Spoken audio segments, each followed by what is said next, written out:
Hey, what's up? Welcome to another episode of The Horror. I'm your host, Brent Bowers, aka Johnny Brento from Mutantville Productions. Today we're talking about a 1984 horror thriller called Razorback. Heard about this on a couple of commentaries for other movies that the director went on to do. That's Russ McKay, director of Resident Evil Extinction, Highlander, Highlander 2, a couple other things. But so it's a film, basically it's a horror thriller about a giant, freakishly large wild boar terrorizing a town in the outback.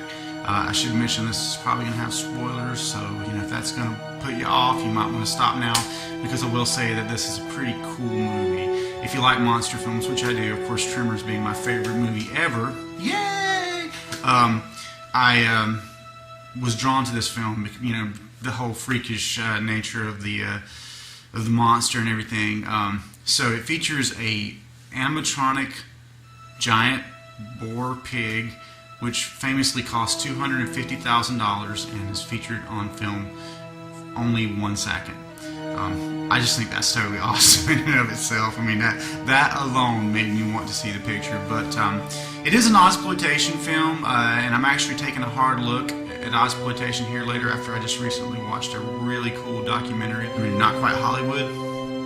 You need to check that out. Netflix, baby. That's where it's at. See, and I've also pulled Road Games and a couple of other ones that really interested me. Of course, we've all seen Mad Max and a few of the others, but there were a lot of titles in there that were exploitation, race car type smash 'em up films. I felt like I really wanted to try to catch up on some of these that I missed. So that starts with Razorback. So, okay. Razorback. The story of Razorback, basically the film starts off with a large boar barreling through this guy's house and dragging off his young grandson.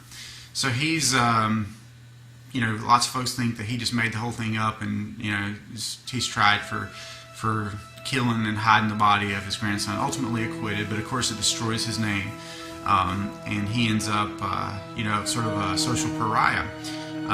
Eventually this big-time reporter from New York comes to town to cover the mass murdering of kangaroos for dog food, and they have like a plant there that I think it implies that they're killing kangaroos and making them, dog food, and that's sort of one of their sideline local economies. So when she gets there, nobody wants to help her.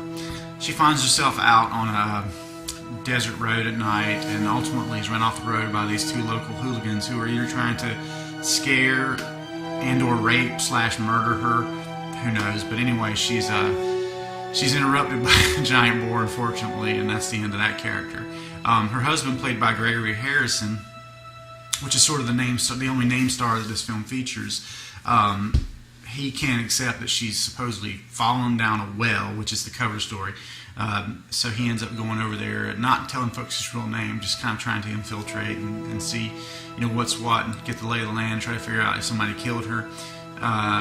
Ultimately, he runs into the grandfather I mentioned earlier on that is acquitted of murdering his kid, but basically the wild boars ruined his life. And this guy has an obsession with the wild boar, hunting it and whatnot. So, I don't know if it's animatronic, but the glimpses that you get of the wild boar, I think, are really convincing and look really good. I mean, I've heard this film trashed for the look of the monster, but from my perspective, it looked really good, especially considering the film was released in 1984. Of course, now when you hold that up to other films of that period, like The Terminator, it's pretty weak as far as the visuals. But if you take it for what it is, and films of that period, with the exception of The Terminator and a few others, for me it holds up, and it's the story, really, the whole monster movie angle on it that appeals to me anyway. So the film was beautifully shot too. The director, Russ McKay, has shot, I hope I'm saying his name right,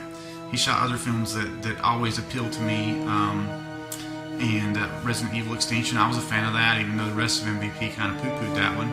I thought it was okay, and of course The Highlander is one of the greatest films of all time, so you got to give this guy a pass every now and then. But I thought it looked great. I had no problems with the direction, the pacing. It all worked for me. The music was especially good, I thought.